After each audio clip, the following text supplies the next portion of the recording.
IFM Foreign News.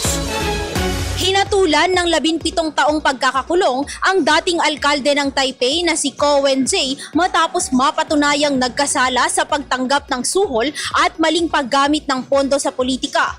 Ayon yan sa desisyon ng Taipei District Court noong Huwebes, 16 ng Marso, taong kasalukuyan. Si Ko, 66 anyos na nagtatag ng Taiwan People's Party o TPP, ay nahaharap sa iba't ibang kaso kabilang na ang korupsyon na may kaugnayan sa isang proyekto sa real estate noong siya pa ang alkalde ng lungsod mula 2014 hanggang 2022. Bukod sa hatol na pagkakakulong, ipinagbawal din si Ko na tumakbo sa anumang pampublikong posisyon sa loob ng 6 na taon. Mas mababa ito sa hinihinging parusa ng mga piskal na aabot sana sa 28 taon at 6 na buwang pagkakabilanggo. Nagugat ang kaso sa isang redevelopment project kung saan umano'y pinalaki ang floor area ratio ng isang gusali sa tulong ng city government. Isang hakbang na pinaniniwalaang nagbigay ng malaking benepisyo sa mga developer. Ayon sa investigasyon, tumanggap si Ko ng higit 17 million new Taiwan dollar na suhol at nasangkot sa paglustay ng mahigit 68 million new Taiwan dollar mula sa political donations ng TPP at isang kumpanyang konektado rito. Nadawit din siya sa maling paggamit ng humigit kumulang 8 million new Taiwan dollar mula sa isang social welfare foundation para umano sa kanyang kampanya sa pagkapangulo noong 2024. Nakalaunan ay nagresulta ng kanyang pagkabigo. Matatandaang bumaba si Ko bilang chairman ng TPP noong Enero 2025 matapos siyang maaresto at pinalitan ni Huang Ko-chang kung saan nauna nang iginiit ng company ko na ang mga kaso laban sa kanya ay may bahid ng politika. Sa kabila ng hatol, pansamantalang nakalaya si Ko matapos magpiyansa ng 70 million new Taiwan dollar noong Setyembre at kasalukuyang inaapela ang desisyon ng korte. Iginiit naman ni Ko ang kanyang pagiging inosente at sinabi sa mga mamamahayag na hindi umano patas ang paglilitis kung saan ang judicial performance sa bansa ay may halong political manipulation. Samantala, nagtipon ang kanyang mga taga-suporta sa labas ng korte bago ilabas ang hatol bilang pagpapakita ng suporta sa dating alkalde.